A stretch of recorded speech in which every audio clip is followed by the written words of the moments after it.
سعدتم مساء.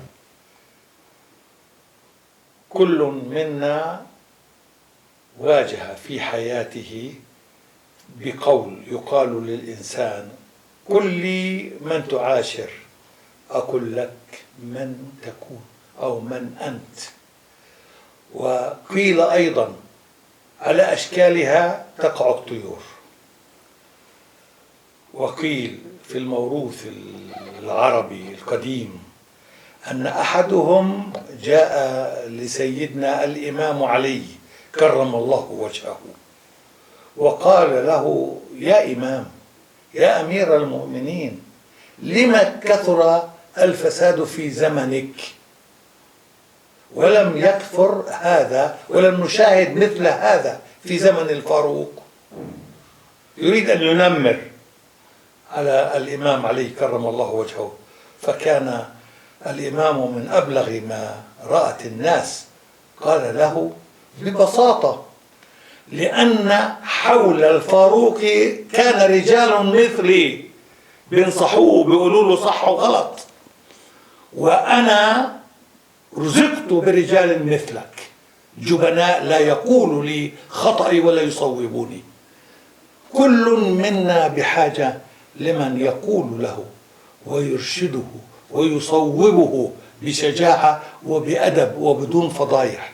انت اليوم تنصح واحد بتفضحه او بتستجيش تنصحه، يعني ضايعين احنا ما بين واحد بيستجيش يحكي وبين واحد بشيل عرضك بدعوى انه قاعد بينصحك. لتختار البطانة التي حولك، وكل واحد فينا محتاج لبطانة. كانوا يقولوا زمان كل واحد فينا محتاج لصدر حنون يحكي يفضفض له. احنا بنقول لبعضينا فضفض احكي. شو يعني فضفض احكي؟ انا مش سماعة ولا مسجل، انا مشان اقول لك رأيي، اي بمعنى انا الناصح الامين لأنتقيك. انا مشان احكي لك وتكون في بطانتي يجب ان نراعي مجموعة من القيم.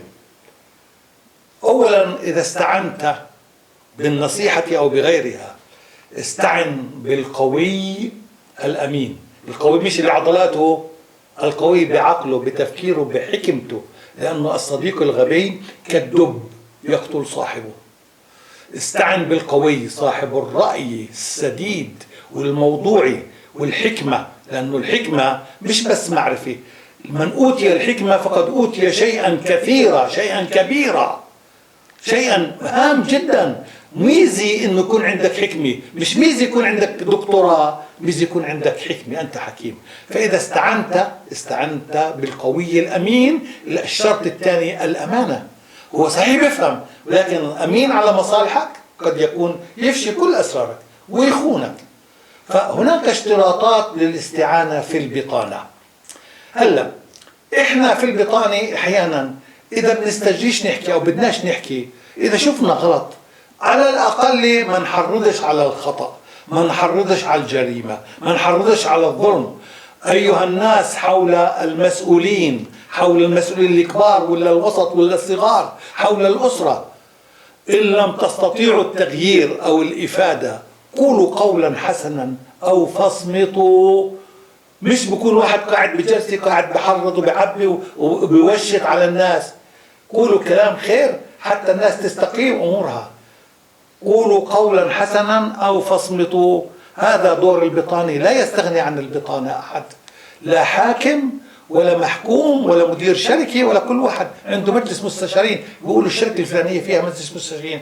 وأنت أيها المسؤول احسن انتقاء. هدول الناس هم اللي بيعطوك قرار صائب، بيعطوك بدائل صائبة، يلجموا غضبك أحيانا، لا يشجعوك على الغضب ولا يشجعوك على الانتقام، بل يصوبوك ويمتصوا هم الغضب.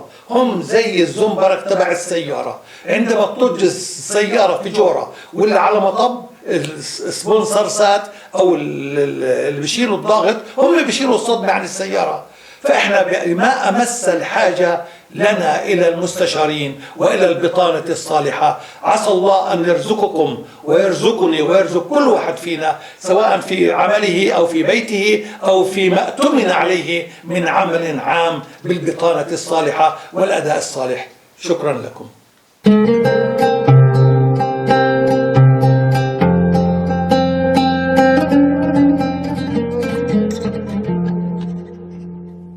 عليكم.